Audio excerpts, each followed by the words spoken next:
नमस्कार मित्रांनो, मी एक शेतकरी तुम्हाला गुढीपाडव्याची एक छोटीशी माहिती सांगणार आहे. गुढी उभा करण्याची तर सर्वात पहिलं मित्रांनो, ब्रह्ममुहूर्तावर स्नान करावे. स्नान झाल्यावर सूर्याचे पहिले किरण पडताच आपली गुढी उभा राहावी.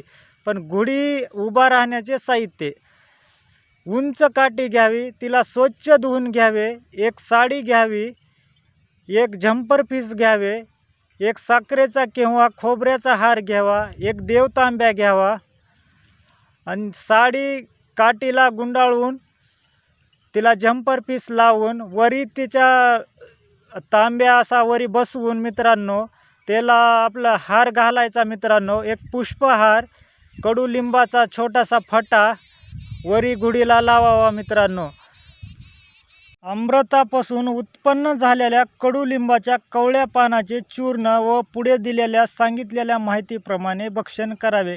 म्हणजे व्याधीचा नाश होऊन सुख, विद्या व ऐश्वर व लक्ष्मी प्राप्त होते. पुढे दिलेल्या माहितीप्रमाणे भक्षण करावे.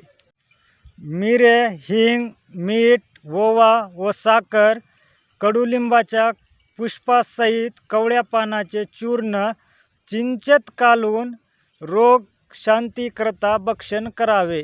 जय जवान जय किसान.